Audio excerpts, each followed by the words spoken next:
He had fired 5 nannies in 3 months. The 6th didn't even make it past breakfast.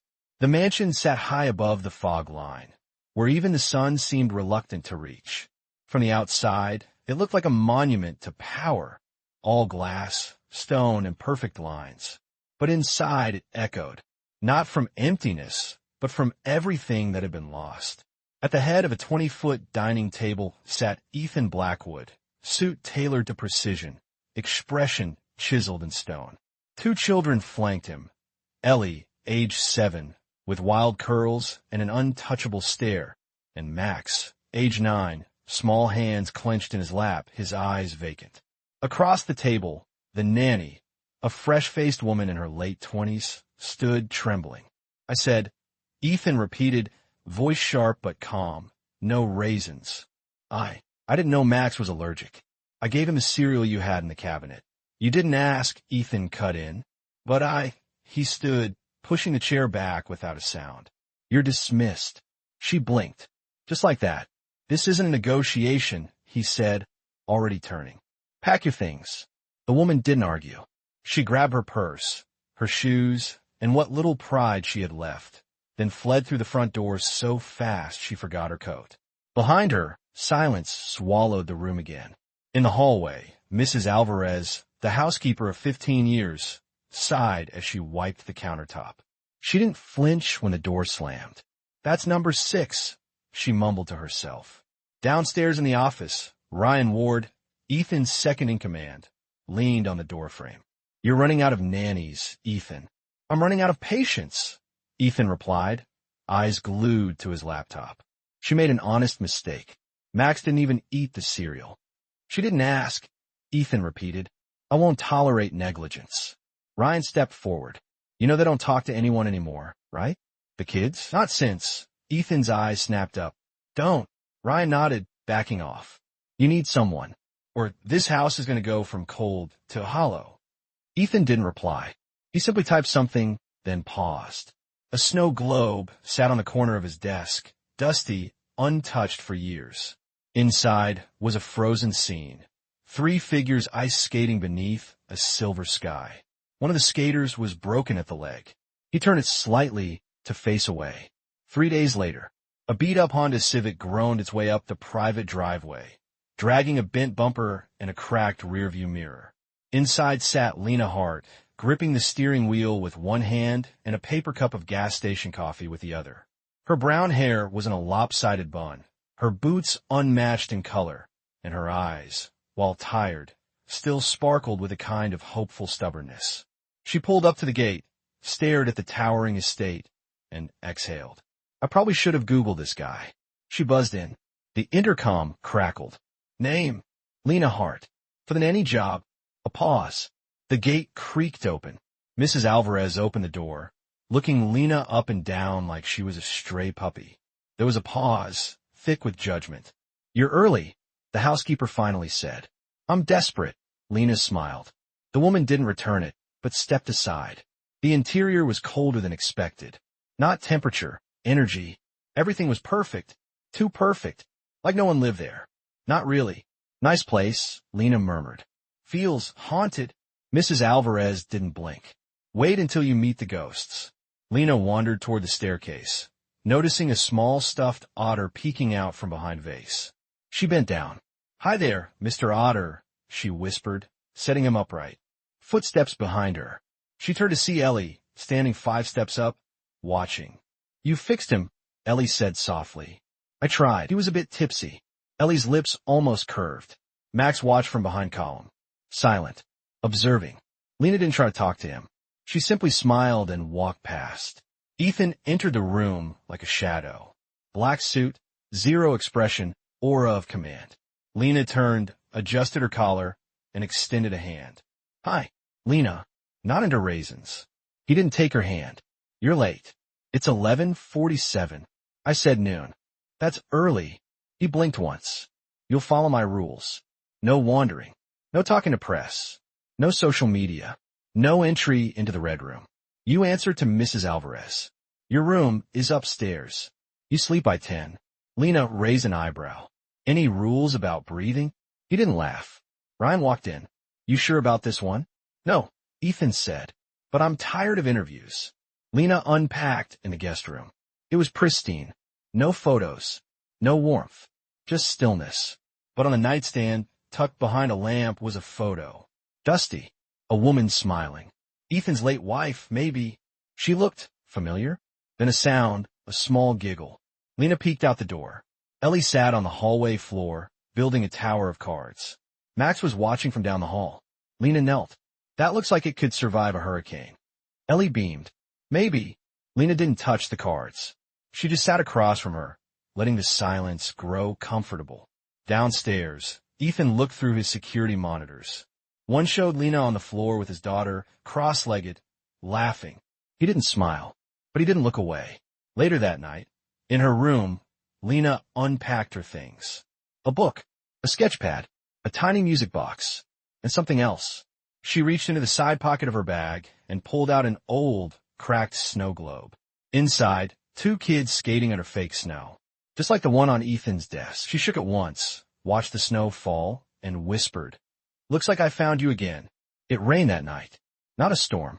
Just that quiet, persistent kind of rain that slides down window panes like tears that forgot why they started. The Blackwood estate absorbed the wet silence like a sponge. Every corridor dimly lit, every breath audible.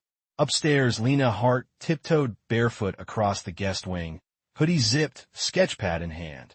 She was supposed to be asleep, but the kind of people who obeyed bed by 10 rules weren't the kind that ended up in places like this. She paused at a hallway junction. To the right was the staircase. To the left, the red room. Mrs. Alvarez had warned her. Don't go near it, she'd said that morning. Ever. Why? Because if you open that door, nothing will be the same. She hadn't asked again, but Lena had seen the door, red mahogany, brass knob, and a lock that looked like it belonged in a Gothic novel. Not painted red, but stained with a deeper hue, like it was never meant to be noticed, but always meant to be remembered. She took one step toward it, then another. Max saw her. He'd woken for water, but his feet carried him to the hallway. He stayed behind the corner, clutching a plush penguin. Silent as always. Lena's hand hovered near the doorknob. She wasn't trying to break rules. She just wanted to feel why the room was forbidden. Like pain had a scent. Like trauma had weight. Then a creak. She turned. Max standing there, eyes wide, feet bare on the marble floor. Lena froze. "Hi," she whispered. Max didn't speak. Didn't move. She raised both hands like she was calming a wild deer. "I'm not going in. Promise." Still no response. Then something passed between them. Recognition. Not of faces, but of silence itself. He blinked once, then turned and walked back to his room. Lena backed away from the red door. She didn't open it that night, but the pull had begun. The next morning smelled like rain and cinnamon. Mrs. Alvarez had made French toast, her olive branch to mornings after strange nights. Ellie was already seated, swinging her legs under the chair. Max was by the window, tracing raindrops with a finger. Ethan hadn't come down. Lena walked into the dining room, hair damp, socks mismatched. "Wow," she said, looking at the spread. "This is what millionaires eat." "Billionaire," Ellie corrected, mouth full of strawberries. "All right," Lena smiled. "Gotta add that extra zero." Mrs. Alvarez chuckled. Max glanced at Lena once, then back to the window. Later, as Lena helped Ellie with a puzzle, the girl whispered, "He doesn't talk." "I know, not even to Daddy." "I see, but I think he likes you." Lena looked up. "Why's that?" "Because you don't try to fix him." That hit harder than she expected. Afternoon brought routine. Tutors for math, violin practice for Ellie, which she hated, and Max's silent art time. Ethan stayed hidden in his home office, doors closed, eyes glued to numbers and legal documents. His fortress. Lena, meanwhile, made it her mission to do something outrageous, be normal. She danced while vacuuming. She sang the alphabet wrong on purpose. She burned toast just to watch Ellie laugh at her smoke alarm panic. She wore socks on her hands to serve orange juice. The kids noticed.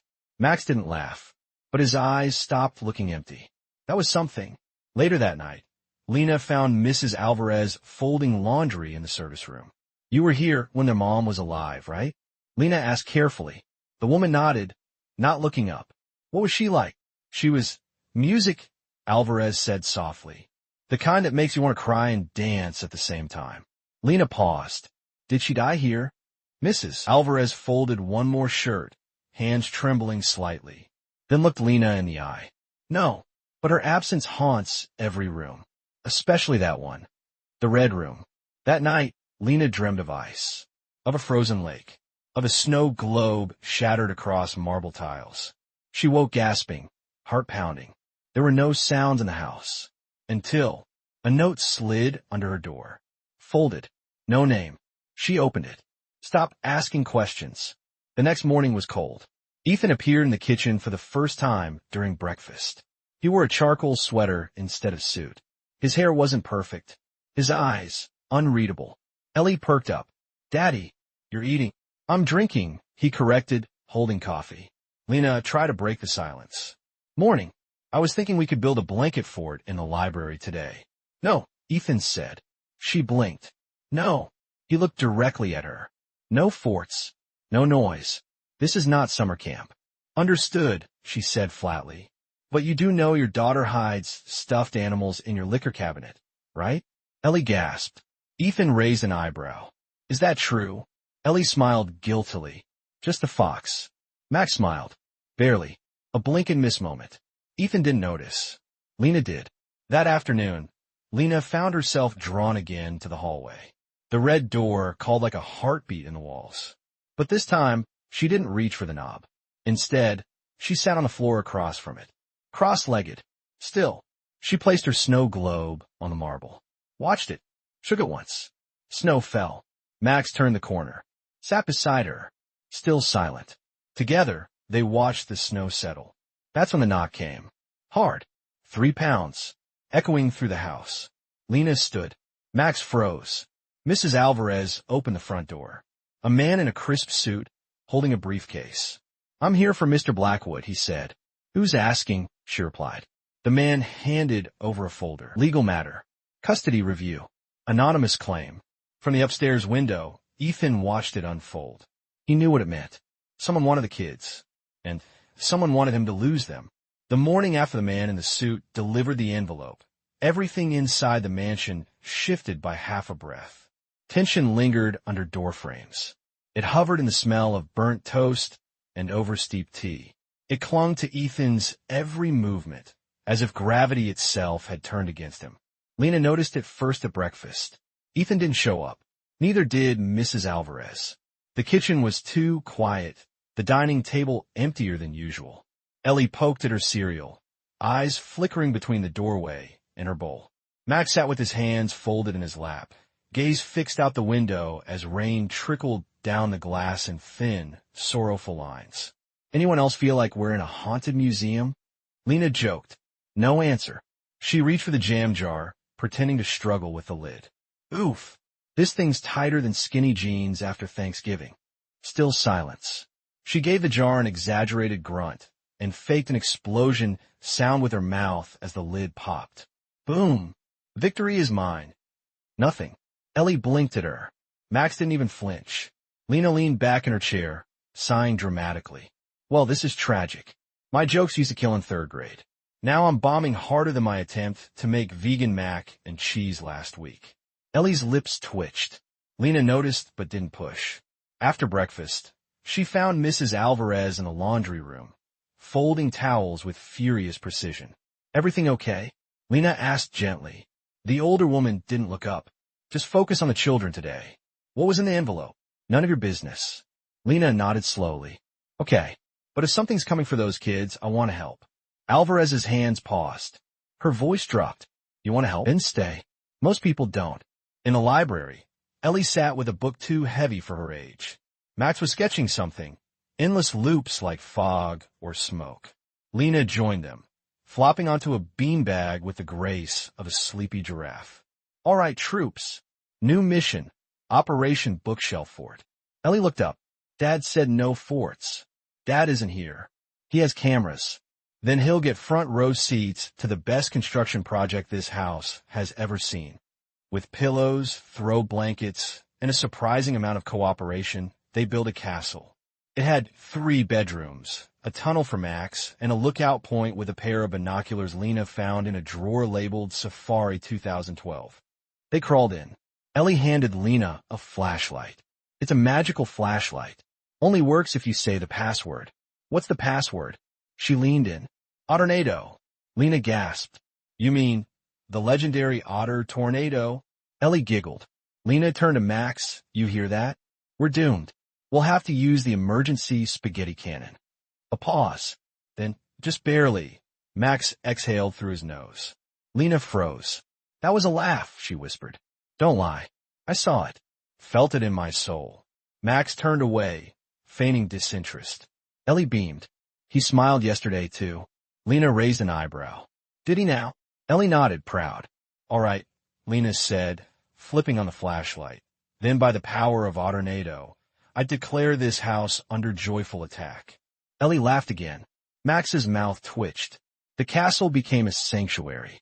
Ethan watched from his office monitor, arms crossed. His kids were smiling. It made him uncomfortable. He hit mute on the feed and returned to the custody folder. Later that afternoon, Lena found the snow globe again, hers, not his. She placed it on the window ledge in the kids' room. What is that? Ellie asked. A tiny world in a ball. Everything frozen in place. But when you shake it, she did, you get a blizzard. Max watched the flakes swirl.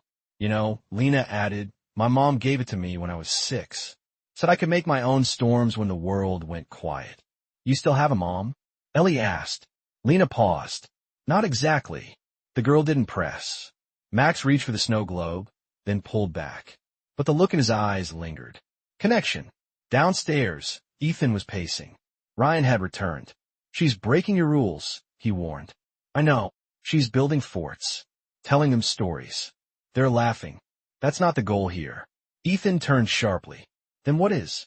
Because for the first time in 3 years, I saw Max smile. Ryan didn't answer. Ethan sank into the chair. Someone filed an anonymous report. They're coming after custody.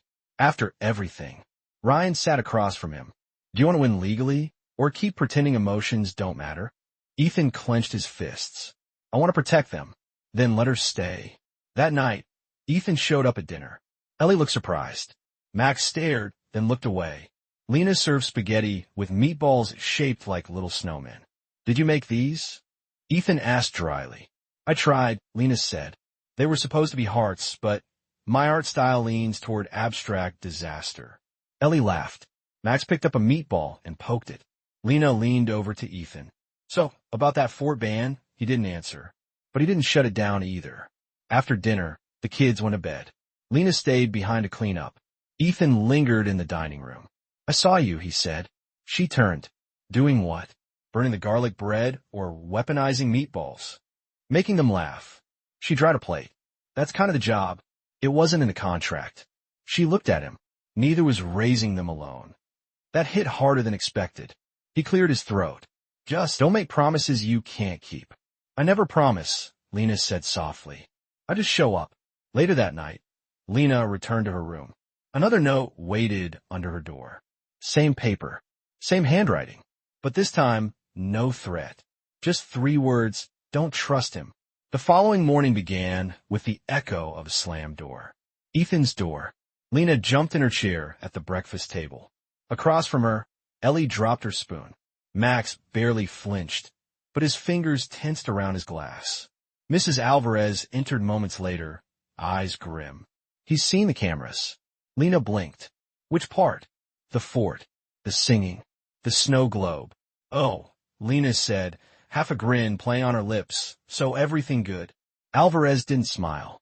She found Ethan in his office, pacing like a lion behind glass. He was barefoot, in a t-shirt, more man than CEO for the first time. But fury flickered behind his eyes. You went into the West Wing, he said. No, I sat outside it, Lena corrected. Big difference. He held up a printout, security footage. Her sitting beside the red door. Max beside her. You took my son there. No, she said calmly. He came to me. Don't split hairs. You were told that room is off limits. So, is raising kid with fear, but here we are. Silence. Sharp. Cold. You don't understand what that room means. Then help me understand. No, you want them to stay broken? Ethan's voice dropped to a low whisper. I want them safe. Lena stepped closer. Then stop turning this house into a museum of pain.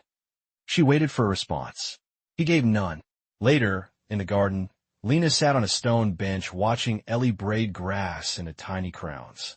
Max sat nearby, sketching. Always sketching. Today it looked like a room. Walls. A window. A broken music box on the floor. She gently asked, Is that the red room? He paused his pencil, then nodded. Do you go there in your dreams? Max met her eyes, and for the first time, he nodded again. That afternoon, the envelope arrived. Another legal document. This one with a court seal. Lena watched Ethan read it under the foyer chandelier. His hands trembled slightly. A detail he tried to mask by gripping the edge of the table. They want to evaluate the children, he muttered. When? Tomorrow. Who's they? Court-appointed psychologist and a social worker. Lena hesitated. That's fast. Ethan didn't look up. I have enemies. Because of your company? Because I shut people out. That doesn't earn loyalty. That night, the storm rolled in. Thunder low, steady. Rain hammered the roof like it wanted inside. Lena wandered into the library after putting the kids to bed. She found Ethan standing by the shelves, staring at an old leather-bound book he clearly hadn't touched in years.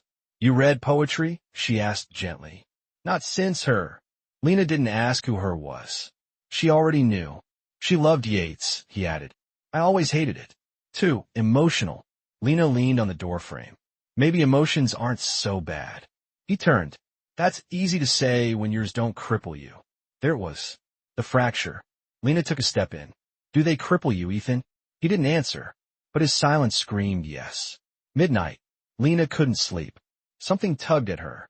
She walked the hall again, barefoot, silent. Stopped outside the red room. Again.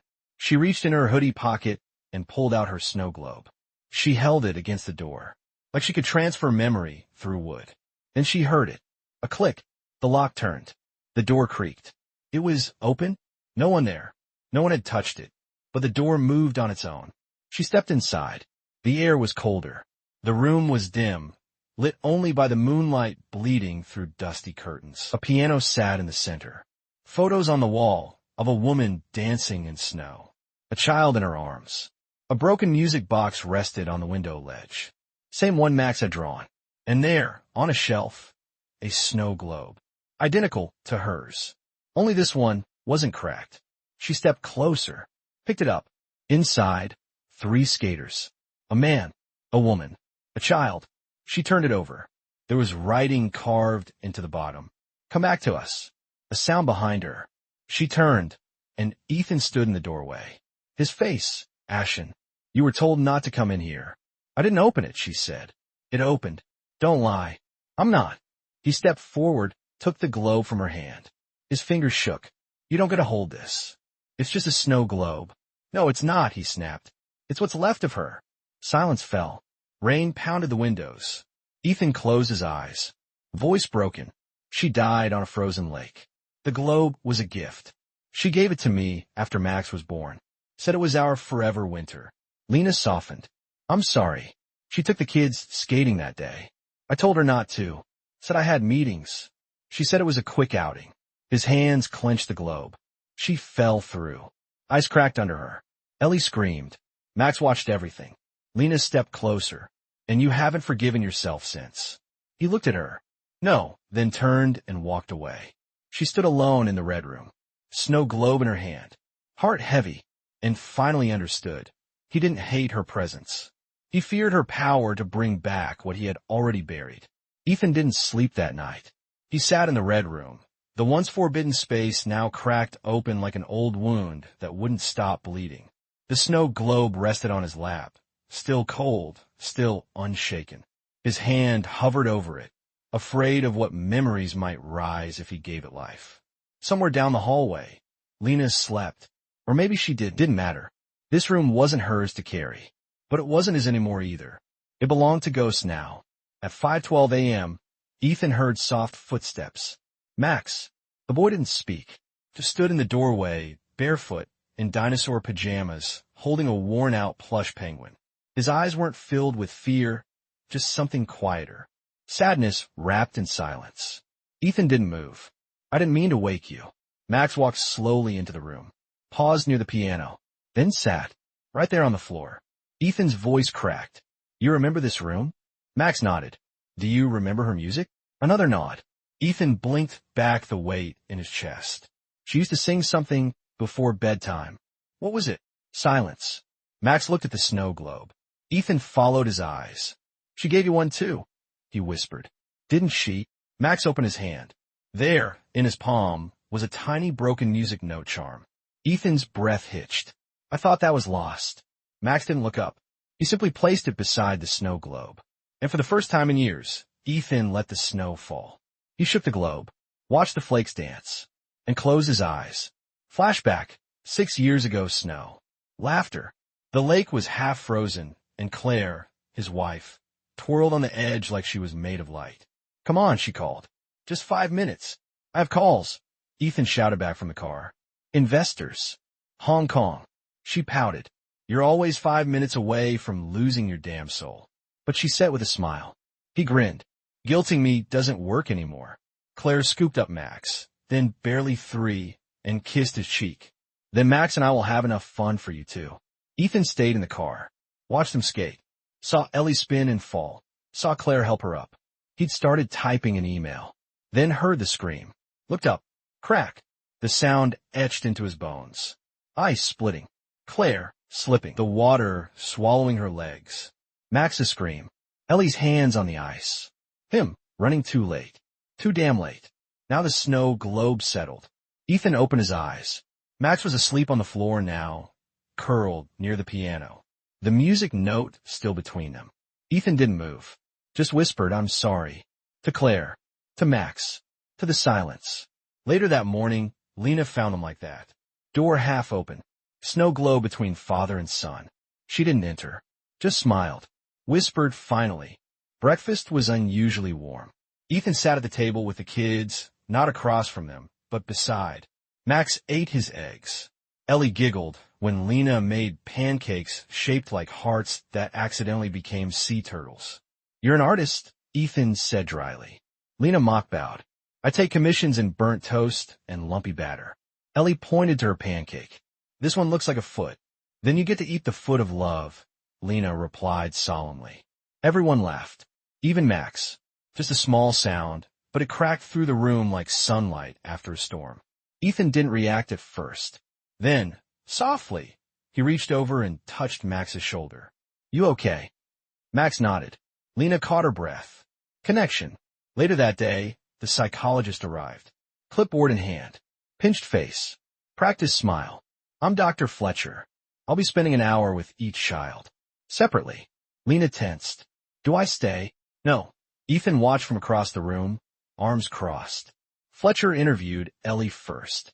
Then Max. The boy said nothing, but he didn't cry. Didn't hide. Just sat. Held the penguin. Afterward, Dr. Fletcher scribbled notes furiously. Unusual environment, she murmured. Signs of progress, but high emotional fragility. What does that mean? Ethan asked. Fletcher didn't answer. Just closed the file and left. That evening, Ethan stood in the hallway, watching Lena tuck Ellie into bed. She was reading Where the Wild Things Are, and Max said she paused, be still, and tamed them with the magic trick of staring into their eyes. Ellie grinned. You're like Max. I'm wild. No. You stare into hearts. Ethan leaned back against the wall. Let that sink in. When Lena emerged, he was waiting. I saw you last night, she said. In the red room? He nodded. She opened it. Ethan whispered. Claire. Lena didn't flinch. Or maybe Max did. Or maybe grief did. He looked down. I think I'm afraid of healing. She tilted her head. Why? Because if I stop hurting, I might forget her. Lena stepped closer. You won't. You just remember her differently. He blinked. Ow! By watching them laugh again. That night, Lena sat by the fireplace alone. Until Ethan joined her. No suits. Just a hoodie. They didn't speak for a while. Then, she used to call me Stormcloud, he said. Lena smiled. Fitting. She said I was always chasing control. Never stopping to feel. You're feeling now. He looked at the fire. For the first time, I'm scared to lose them. You won't, Lena whispered. Not if you keep showing up. He turned to her. I've been trying to solve them like a business problem. but they're not broken. They're just waiting for me to show up. Exactly. Silence stretched. Comfortable this time. Then Lena stood. Come on. To where? Library. You promised Ellie a rematch on Uno. I don't play Uno. You do now, Stormcloud. And for the first time in 6 years, Ethan Blackwood smiled. It started with a knock. Not the kind that echoed with urgency, but the kind that whispered. Mrs. Alvarez opened the door and accepted a plain envelope from a delivery driver who looked as confused as she felt. No return address, he mumbled. Said it was personal, for Mr. Blackwood only. Alvarez closed the door, held the envelope in her hands. Heavy paper, old-fashioned, no postage, no sender. Something about it felt wrong. She climbed the stairs, found Ethan in the hallway, helping Ellie button a crooked sweater. Alvarez held out the envelope. This came. No signature, just your name. Ethan took it, eyes narrowing. The handwriting stopped him. It was familiar, too familiar. His breath caught. He stepped into his study and closed the door. Lena passed the door a few minutes later, balancing a tray of PB&J sandwiches and orange slices. Max followed behind, holding a coloring book under one arm and the penguin in the other. They walked past the office, slowly. Max paused. Lena did too. She heard a sound, like a gasp swallowed too fast, like glass cracking inside a throat. She glanced at Max. He looked worried. Lena knocked. No answer. She pushed the door open, just a crack. Ethan. He stood by the fireplace, back turned, shoulders tense, a letter in one hand, the snow globe in the other. Now's not a good time, he said without turning. Are you okay? Silence. Then, leave. Lena hesitated. Ethan, he turned, eyes bloodshot, anger, and something deeper behind them. I said leave. She stepped back, shut the door. Max stared up at her. She bent down. It's okay. Sometimes grown-ups need a minute. But Max shook his head, like he knew it wasn't just a minute. Downstairs, Alvarez cornered her near the pantry. What happened? The housekeeper whispered. I don't know, Lena replied. But he looked like he'd seen a ghost. Alvarez's face paled. Was it her? Lena blinked. Claire. Alvarez nodded. Her handwriting. Did the envelope have it? I didn't see it. I did, Alvarez whispered. And it looked just like hers. Lena felt a chill creep up her spine. That's impossible. Exactly, Alvarez said, which means someone wants him to think it's from her. The next morning, Ethan didn't come down for breakfast. Neither did he text, call, or email anyone. Lena checked on the kids.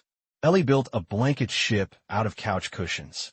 Max glued stars onto a paper moon, but their eyes kept drifting to the hallway, to the door that stayed closed, to the man who had finally smiled, only to vanish again.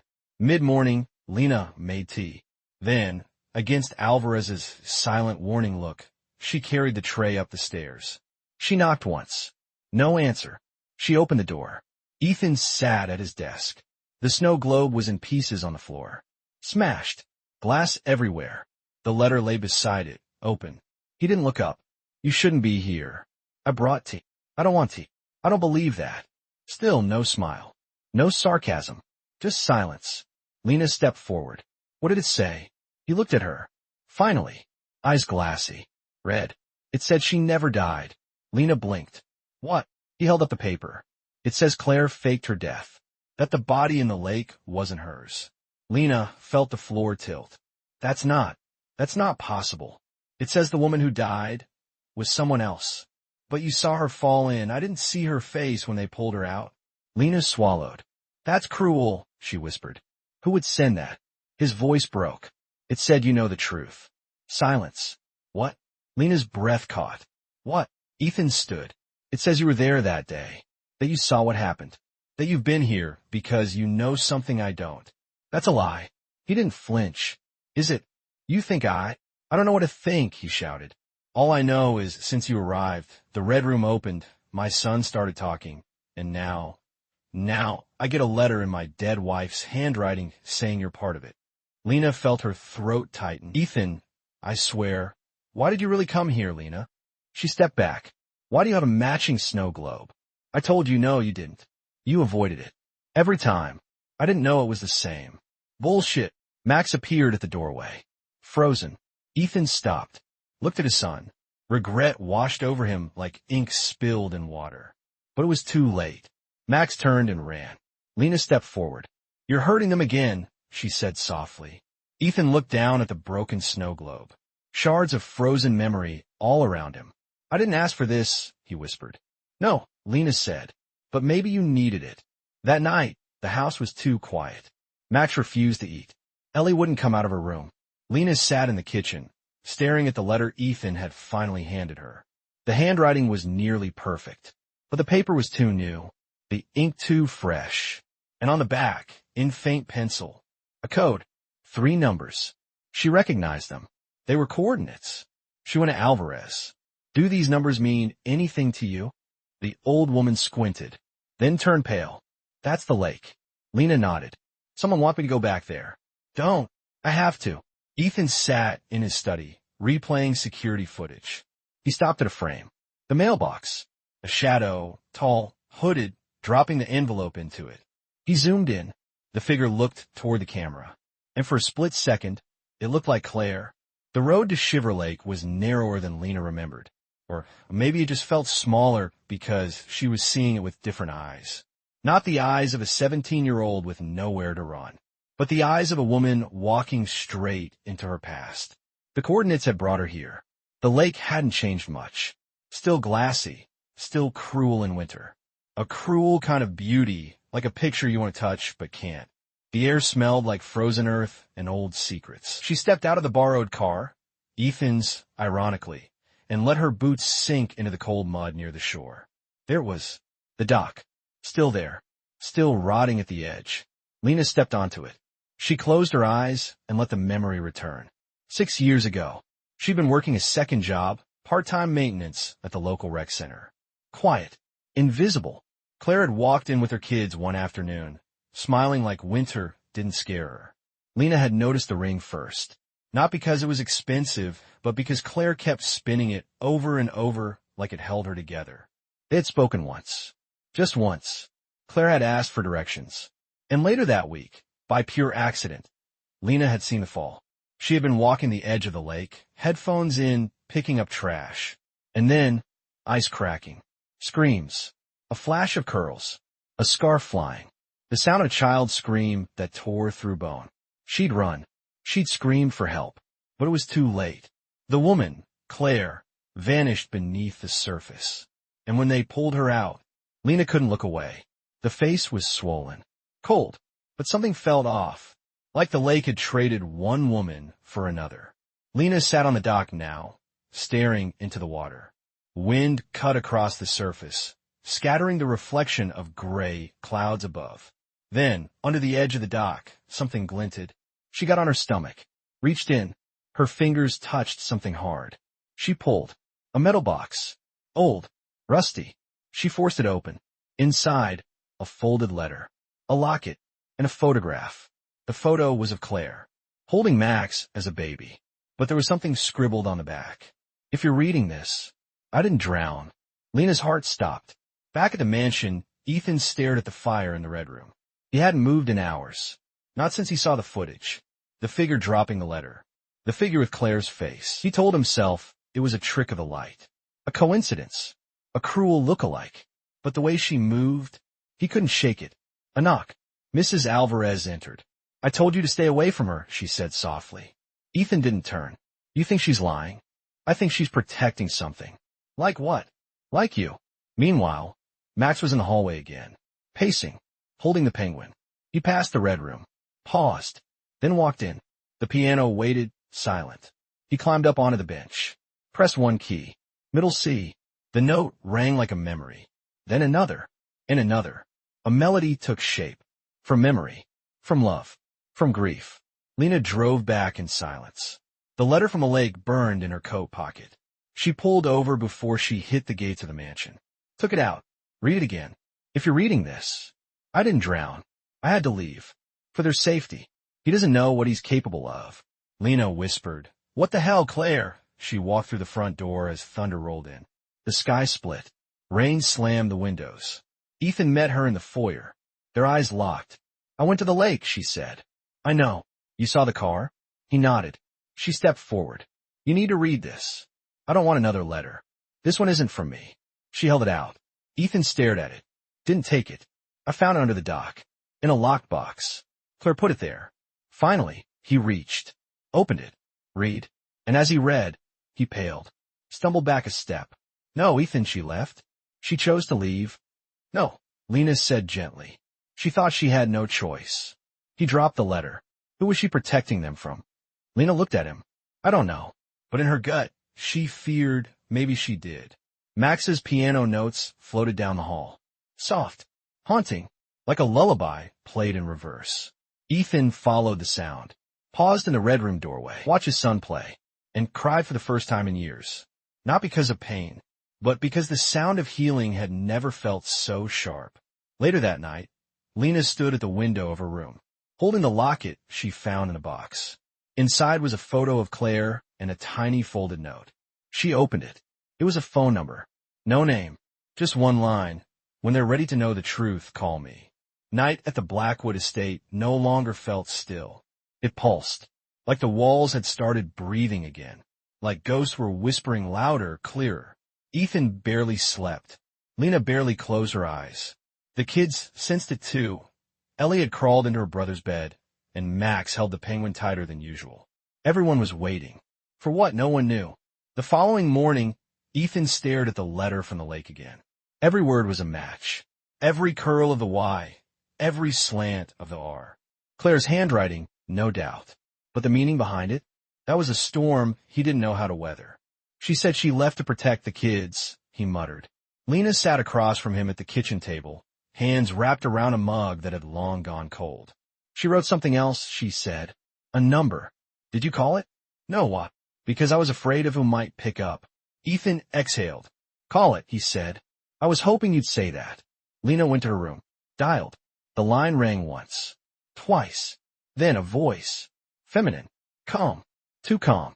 You found the lake box. Lena froze. Who is this? I've been waiting 6 years for this call. Claire, she whispered. Pause. No, then who are you? I'm the one who helped her disappear. Lena's hand trembled. Why would she fake her death? Because your fiancé was going to kill her. What? She told me everything. The threats. The surveillance. The way he turned when the cameras were off. Lena blinked. Wait, my what? But the line went dead. Lena stared at the phone. Fiancé? Who? She wasn't even dating anyone 6 years ago. Unless she sat down hard. There was something missing. A piece of a story she didn't know she was part of. That evening, Alvarez found her on the porch steps. You look like you saw a ghost, the housekeeper said. I might have heard one. Alvarez sat beside her, slow and stiff from years of stares and secrets. I need you to tell me the truth, Lena said. About what? About Claire. About what happened before the lake. Alvarez didn't speak for a moment. Then, she came to me 2 nights before she died. Said someone was following her. Not Ethan. Someone else. Who? I don't know. She never said. But it wasn't Ethan? No. Alvarez said. Ethan would rather die than hurt her. That much I know. Lena swallowed. But someone wanted her gone. And someone made sure the body that came out of the water wasn't hers. Later that night, Ethan found a new envelope outside the front gate. No postage. Just his name. He opened it under the porch light. Inside, a single photo. Grainy. Night vision. Of Lena, kneeling by the lake, holding the metal box. On the back. Still think you can trust her? He stormed back into the house. Found Lena in the red room. Where did you get that box? She stood. From under the dock. Alone. Yes. Then how the hell did someone take a picture of you doing it? She froze. He tossed the photo at her. She caught it. Eyes wide. I didn't know someone was there, but someone was. He turned. You need to leave. Ethan, tonight. You said you trusted me. I did. He walked out. Lena packed. Slowly. She stopped at the photo of Claire and the kids on her nightstand. She stared at the locket, and for a moment, thought about smashing it too. Instead, she slipped it into her pocket. In the hallway, Max waited. She knelt in front of him. I have to go. He didn't speak, but he held out something. A crumpled drawing. Of the lake, and a tall figure in the trees. Watching. That night, after Lena drove away, Ethan sat in the red room, holding the snow globe Lena had left behind. Hers, not Claire's. He shook it. let the flakes fall, and saw something inside. A tiny mark etched into the base. Barely visible. 3 letters. C. H. W. His breath caught. Claire's initials? No. He turned it over. No, this wasn't Claire's. This was made by someone pretending to be her.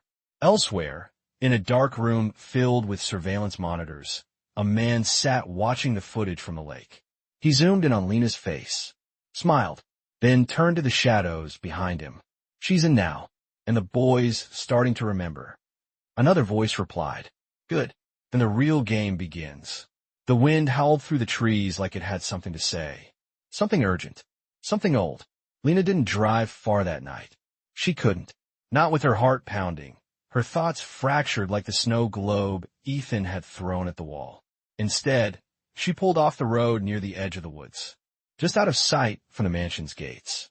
She sat in the dark, in Ethan's car, gripping the steering wheel until her knuckles turned white. The photograph lay on the passenger seat. That grainy, green-tinted image of her kneeling by the lake. Someone had been there, watching, recording. The question wasn't if someone had followed her.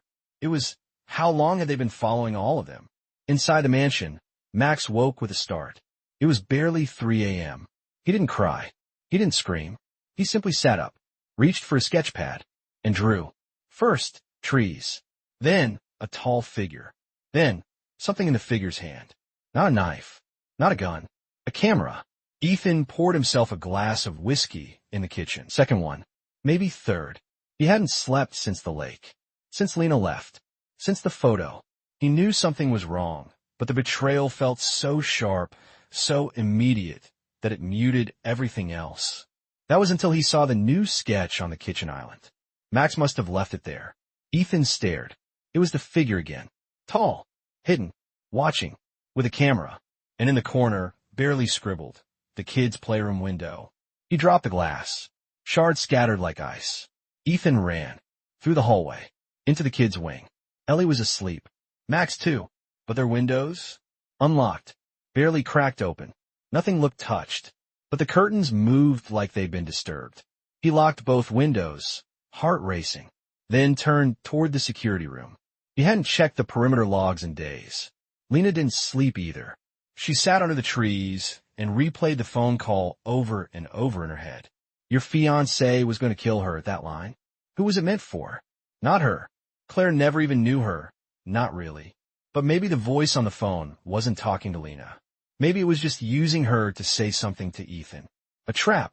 A manipulation. Her phone buzzed. No number. Just a text. If you really want to help them, come back before midnight tomorrow. Come alone. At the mansion, Ethan pulled up the security logs. For days prior, a breach. Tiny. Just a flicker near the north tree line. Motion detected. Then, another 2 days later. Same time. Same place. And always after dark. He switched feeds. Saw something. A reflection in the library window. A figure. Watching. Always watching. Max stood behind him now, barefoot. Holding another drawing. He handed it over silently. This time it wasn't just a man. It was a house. A different one. Old. Cabin style. Trees surrounding it. And written on the bottom, she's not gone. Ethan knelt. Held Max by the shoulders. Who is he? Max didn't speak. But his lip trembled. And then, barely above a whisper, the man with the red ring. Ethan froze. That phrase. Claire had once mentioned it in a voicemail. One of the last she ever left him. Someone's been watching me at the lake house. He wears a red ring. I don't know why it scares me, but it does. Ethan stood. Stay here. He told Max, don't leave your sister.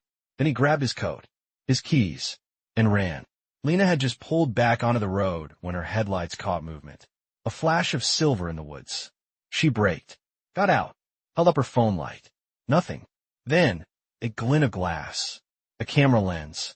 She ducked instinctively. Heart pounding. Someone was here, and they wanted her scared. It was working. She called Ethan. He picked up on the first ring. I'm coming back, she said breathlessly. I know. You do. I'm already halfway there. Pause. Then Ethan asked, do you remember a man with a red ring? Lena's skin chilled. Yes, she said slowly. I saw him that day. By the lake. Just before Claire fell. Max just drew him again. Ethan exhaled. I think he's real. And I think he's close. At the mansion, someone else was inside now. Not a servant. Not a guest. Not a ghost. He moved silently through the west wing, through the servants' stairwell, toward the red room. He stood in the doorway, cloaked in black, and whispered. They opened it. Back on the road, Lena saw another car parked along the ridge. Not Ethan's. Not hers. Old. Dusty. She pulled over. Approached. Inside, nothing. But on the driver's seat, a snow globe. Cracked. Not shattered. Inside, a new scene. 3 skaters. But this time, the middle figure was missing its face. Just scratched out. Gone. She picked it up. On the base, initials. R. Red ring. Her blood ran cold. Back at the estate, Ethan returned. Rushed inside. He found Max and Ellie safe. Thank God. But Mrs. Alvarez wasn't answering her room. He knocked. Nothing. Opened the door. The window was open. Curtains blowing. On the bed, another envelope. He tore it open. Inside, a single Polaroid. Of Alvarez. Found. Eyes open. Scared. And behind her, a man. Wearing a red ring. 1:42 a.m. The mansion was under lockdown. All doors bolted. Security system active. Every light on. Ethan stood in the red room. Phone in one hand, pistol in the other. One he hadn't touched since the day Claire died. Dust still lined the grip. His hands trembled anyway. Across the room, Max and Ellie clung together on the couch. Alvarez was gone. Lena hadn't arrived yet. And someone had breached the house. Earlier that night, Ethan had found the Polaroid on Alvarez's bed. It showed her bound, terrified, seated in a dark cellar with brick walls. Ones Ethan didn't recognize. The man behind her wore a black coat and a red ring. His face wasn't visible, but Ethan recognized the symbol on the ring. He'd seen it once, a decade ago, on a building near the edge of his first company's acquisition, an old research firm gone bankrupt called Helix Corp. Claire had hated that deal. She'd said the man in charge gave her chills, said he smiled with dead eyes. That had been the only deal Ethan ever walked away from. He never knew why. Now he did. Lena's tires screeched into the driveway, just as the first window shattered. East wing. Kids' playroom. She ducked as something whistled past her head, like a dart but not quite. A tranquilizer? She ran toward the front door. Banged hard. Ethan, open up. He didn't hesitate. The door flew open. He pulled her in, slammed the bolts. Lena gasped. They're here. I know. They took Alvarez, I know. She grabbed his arm. What do they want? Ethan looked at the kids behind him. Then at her. You. Silence, like a glass of water being dropped, but never shattering. What? They've been watching you. Ethan said. Tracking you. Sending photos. Letters. But it's not about you. It's about them. Lena blinked. The kids. He nodded. Or Claire. Then they think I know something. Do you? No, she snapped. Then paused. But I think Claire left more than letters. Ethan narrowed his eyes. What do you mean? Lena reached into her jacket, pulled out the locket. There's more than just a number inside. She twisted the back plate open. Tiny, almost invisible. A micro SD card. Ethan stared. What the hell is that? I don't know, but I think someone's willing to kill for it. Glass shattered upstairs. The alarm blared. Ellie screamed. Ethan grabbed Lena's wrist. Library. Now. They ran. Through the halls. Around corners. Behind them, footsteps. Not fast. Not rushing. Just steady. Like the person already knew how this would end. They reached the library. Ethan shoved a bookshelf aside, revealing a panic room. Hidden behind faux wood paneling. Inside, Lena hesitated. What about you? I'll distract him. She grabbed his arm. Don't be a hero. I'm not. He turned to Max. Take care of your sister. No matter what. Max nodded once. Like a soldier. Lena, Max, and Ellie slipped inside. The door sealed.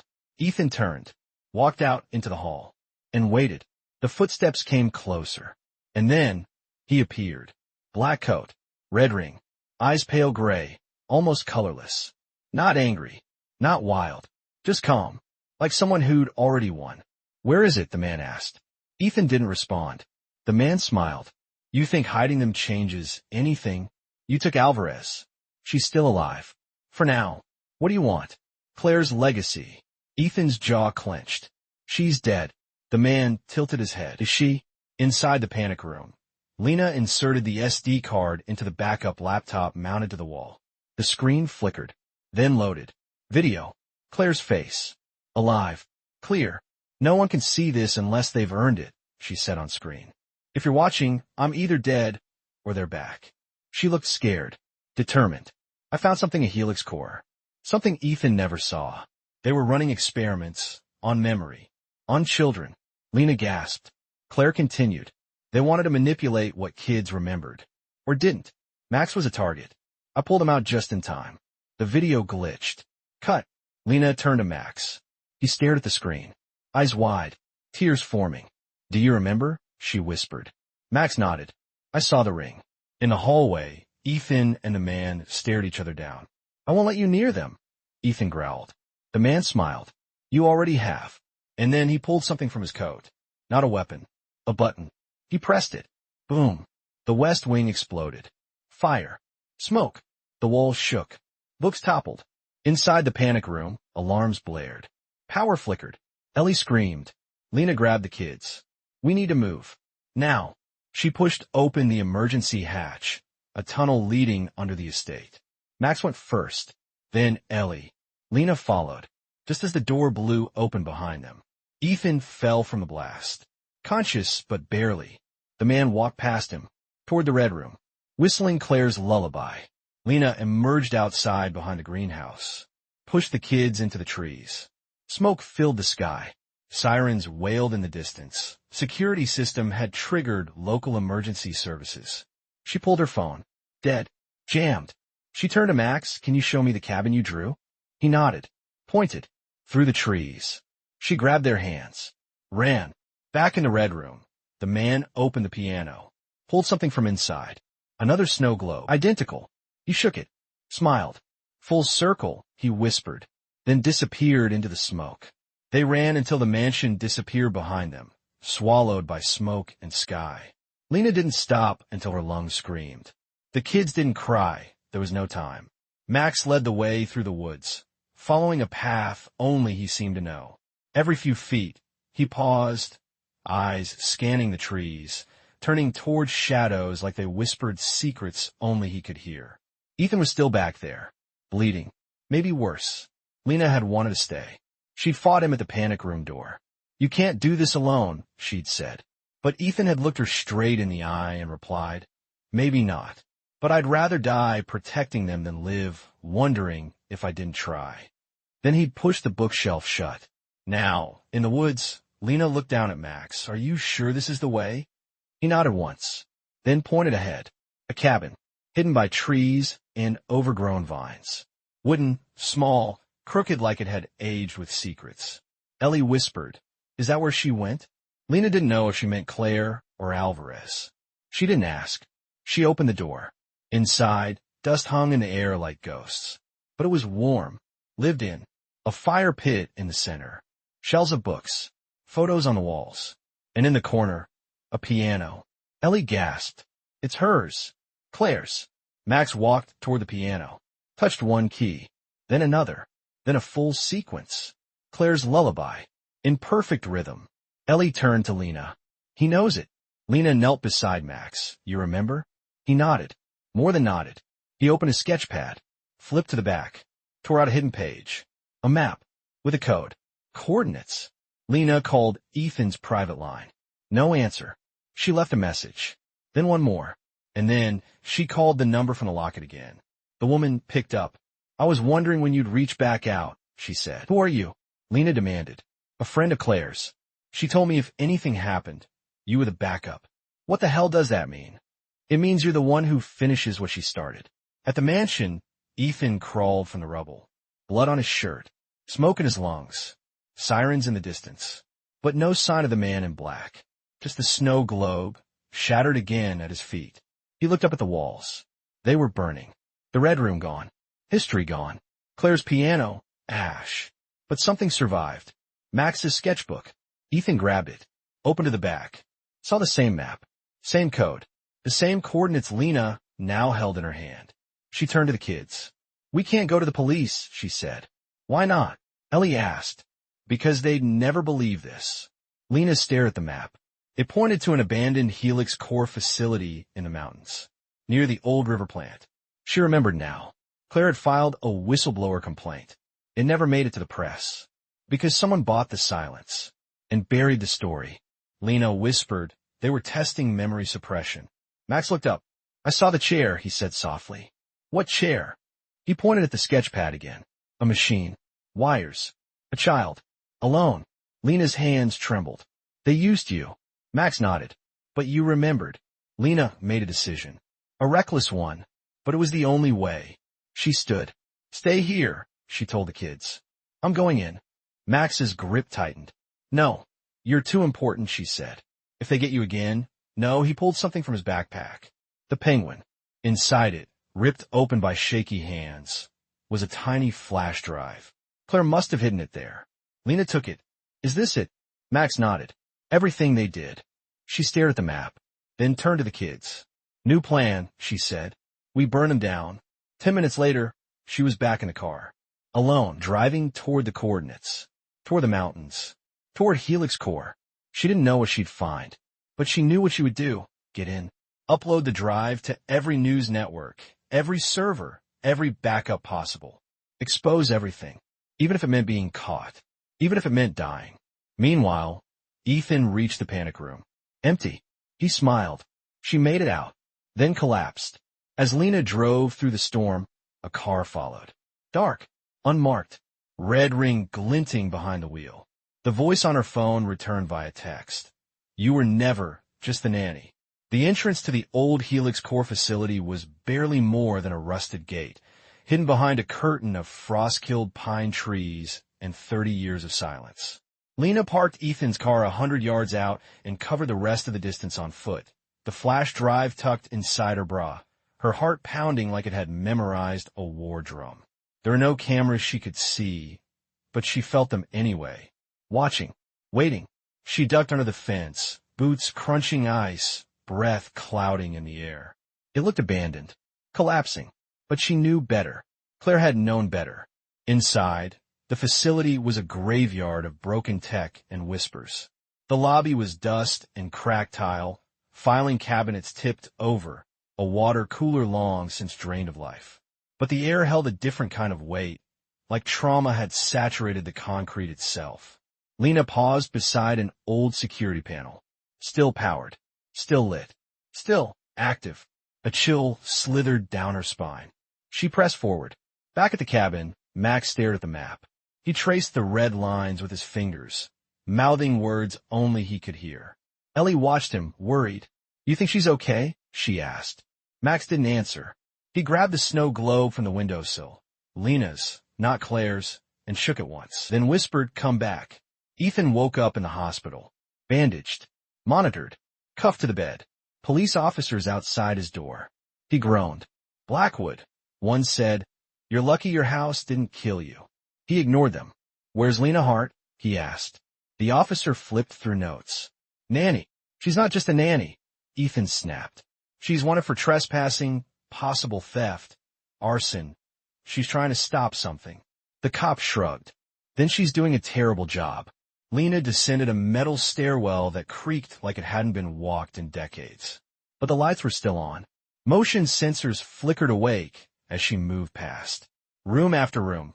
Cracked monitors, chairs with restraints, scribbled whiteboards with phrases like, identity is programmable. Neurobypass complete. Subject 3 still resists. She reached a terminal. Logged in as guest. It worked. Buried in the archives, she found it. Project Marrow. The original memory manipulation program. Used on children under 10. Labeled, Pilot Test, Facility C, Lake Group. She opened the folder. And there he was. Max Blackwood. Photographed. Cataloged. Labeled, Subject 3. Lena clutched the edge of the desk. Oh my God. Meanwhile, the man with the red ring entered the cabin. Ellie screamed. Max didn't move. He stared at the man like he was waiting. Where is it? The man asked. Max said nothing. Where's the flash drive? Still silence. Then Max picked up the snow globe. Held it tight. Go ahead, the man smiled. Smash it, just like I did with your mother's. Max didn't. He ran. Out the back door. The man followed. In the facility, Lena connected the flash drive. Files began to upload. Slowly, painfully, a progress bar crawled. But she wasn't alone. Footsteps echoed down the corridor. She pulled out a crowbar she'd grabbed from the car, clutched it tight. Then, he appeared. Same black coat, same red ring, calm smile. You're very persistent, and you're very punchable, she snapped. He chuckled. Claire said the same thing. What did you do to her? I helped her disappear. Lena's grip tightened. Liar. She wanted out. I gave her away. She betrayed the project. Took her son. She thought she was clever. He stepped closer. But you're the interesting one. Why? Because you were never supposed to be part of this story.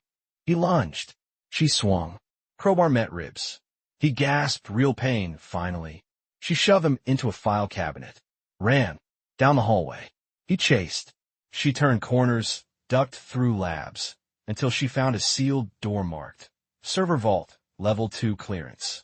Swipe card required. She didn't have one. He appeared behind her, panting, laughing. Into the road. She raised the crowbar again. But he held something up. A detonator. Drop it, or I bring the whole place down. Lena didn't move. The upload still crawled behind her. 82%. 83%. He smiled. Time to choose. Die in a blaze of glory, or walk away and live with the guilt. She stepped forward. Closer. He laughed. Don't bluff. You won't risk the kids. She reached into her coat. Pulled something out. Not a weapon. The penguin plush. She ripped it open. Another flash drive. Wrong one, she said. He blinked. Decoy, she whispered. The upload behind her hit 100%. File sent. To every major media outlet in the country. His smile cracked. She ran. Back at the hospital, Ethan's phone buzzed. A link. From an unknown number. He opened it. Watched the upload go live.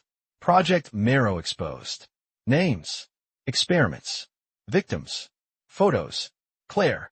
Max. All of it. In the woods, Max hid behind a tree. The man stormed past him, furious. But Max didn't move. Didn't run. He took out his own flash drive, a backup, and snapped it in half. The man turned. Too late. Police lights flooded the trees. Ellie had pressed the panic button Lena left behind.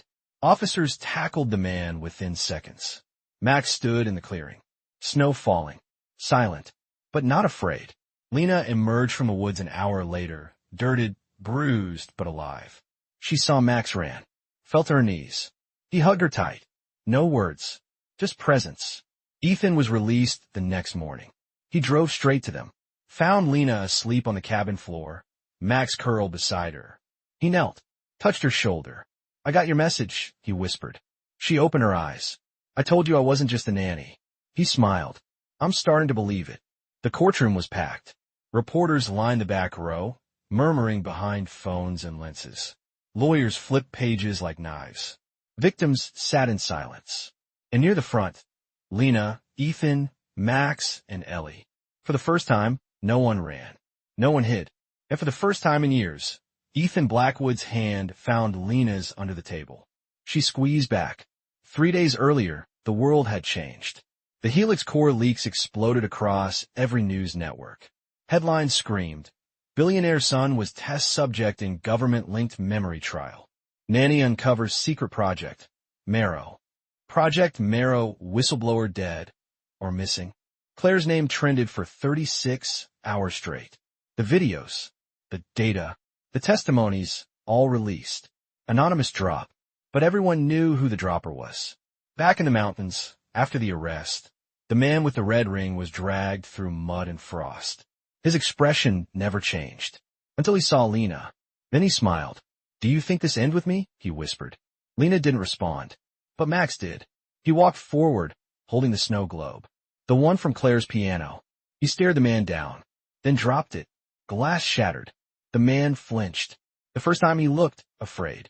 The FBI raid came hours later. Facilities seized. Computers, labs, records confiscated. Agents found 6 empty containment rooms, and one still active. Room 7. Inside a body. Frozen. Preserved. Female. A DNA test confirmed it. Claire Blackwood. The real Claire. Dead for at least 4 years. drowned, but with signs of trauma not matching an accidental fall. Blunt force to the back of the head. Murder, disguised as an accident. The trial began 2 weeks later. Helix Corps' executives folded like origami. More names surfaced. Politicians, investors, private donors, all complicit, all terrified of Lena Hart and her flash drive. She never smiled on camera. She never spoke to press. But when she walked into court holding Max's hand, the world paid attention. On the third day of testimony, the Red Ring man finally spoke. "My name is Dr. Thorne," he said, "director of Marrow." He described the experiments. The goal, not just memory suppression, memory rewriting, turning trauma into obedience. Children who didn't resist. Children who forgot how. He looked directly at Max as he said, he was the most difficult subject. His mother's voice kept breaking the pattern. "That damn lullaby." Then he looked at Lena. "But you're worse. Because you gave him permission to remember." Lena didn't flinch. "I gave him back his mother." After the session, reporters swarmed. Lena ignored them. She knelt beside Max. "You okay?" He nodded. "He doesn't scare me anymore." "Why?" "Because I know he's not real." Lena blinked. "What do you mean?" Max pointed at his head. "He's just noise." Then to his chest. "And noise can't beat music." That night, back at the mansion, partially rebuilt, Lena found Ethan in the red room. The new red room. It smelled of varnish and fresh paint. But the piano was the same. Rescued. Cleaned. Alive again. He was playing it. Claire's lullaby. She leaned on the doorframe. "You've been practicing." He smiled. "Trying to keep up with our son. He's not just your son anymore." He turned, walked to her, held out a small box. Simple. Unlabeled. Inside, her snow globe. Repaired. The scene inside changed. Now it was the cabin. 3 figures standing in front of it. A woman. A boy. A girl. "I want you to stay," he said softly. She looked at the globe. Then at him. Not as a nanny. He shook his head. "I know. I wasn't just saving the kids, Ethan. I know that too." She stepped closer. "And I wasn't just following Claire's steps. You made your own." He took her hand. "Stay. Build something that's never been broken." Lena nodded. Whispered, "Okay." The next morning, a letter arrived. No name. No return address. Inside, a photograph. Of Claire. Smiling. And a note. "You finished what I couldn't. Thank you. Now live." Tears rolled down Lena's cheeks. Not sadness. Just release. In the hallway, Max played a new song. Not a lullaby. Not a memory. Something of his own. Ellie joined with a tiny tambourine. And outside, snow fell again. But it didn't feel cold. They rebuilt the red room first. Not out of nostalgia, but because it had held too many endings. Ethan wanted it to witness a beginning for once. The new room had larger windows, softer light, a different shade of red, closer to rust than blood. The piano sat in the corner, tuned. Framed drawings from Max lined the wall. The lake, the cabin, the globe, Claire. And now, in the center of the room, stood a bookshelf. Half fiction, half truth. Lena came down the stairs on a quiet Thursday morning to find Max and Ellie sitting cross-legged on the rug, flipping through a photo album. Claire's face smiled out from every page. Max looked up. Was she scared? Lena knelt beside him. I think she was, but she was brave anyway. Ellie looked confused. Can you be both? Lena kissed her forehead. That's the only way to be brave. Across the house, Ethan stood on the balcony, reading the morning paper. The front page no longer bore his name. It bore hers. Lena Hart, the nanny who exposed a billion-dollar lie. He smiled. For the first time in years, he didn't feel like a man with something to lose. He felt like a man with something to rebuild. Later that day, they drove out to the lake. All 4 of them. Ethan parked where the old dock used to be, now replaced by a polished, sturdy platform. The water was still, reflective, unforgiving. Max stepped out, snow globe in hand. He walked to the edge. I think she's still here, he said. Ethan looked over. She is. Max set the globe down at the base of a stone marker. Newly placed. Claire, Evelyn Blackwood mother. Witness. Voice they couldn't silence. Lena knelt beside Max. She'd be proud of you. He didn't say anything. Just smiled. A quiet one. Like he didn't need the words anymore. Later that night, Lena and Ethan sat under the stars behind the mansion, wine in hand, silence between them, but not uncomfortable. He looked at her. You ever wonder what would have happened if Claire had lived? She nodded. All the time. You think you still would have come into our lives? She shook her head. No, but I think I was supposed to anyway. He smiled. Some people call that fate. I call it showing up when it matters. Max knocked on the glass door. Can I show you something? They followed him to the red room. He sat at the piano. Played. Not Claire's lullaby this time. Something new. Warm. Hopeful. A blend of keys and chords he hadn't been taught. He looked up. I wrote it. Ethan blinked.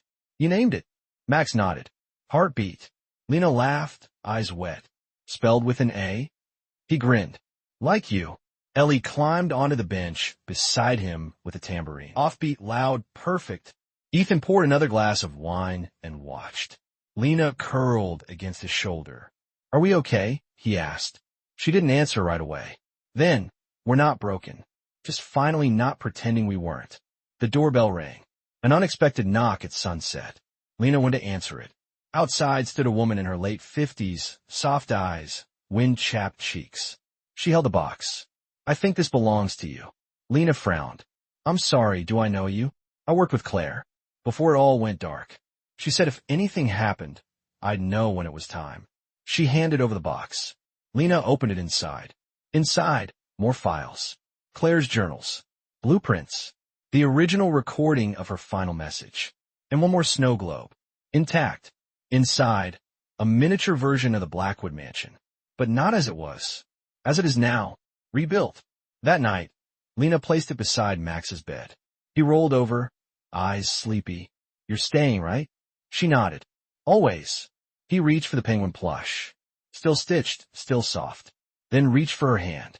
I remember everything now, he said. And this time, it didn't hurt to say it. Spring arrived early that year. The snow melted faster than usual, as if even the weather was eager to let the past thaw. The Blackwood mansion stood taller now, repainted in warmer tones. Windows always open, curtains never drawn. It no longer looked like a fortress. It looked like a home. Lena stood by the lake, barefoot in the grass. The locket Claire had left her, now polished, no longer dented, hung from her neck, its weight lighter with truth. She held a small object in her hand, the final snow globe.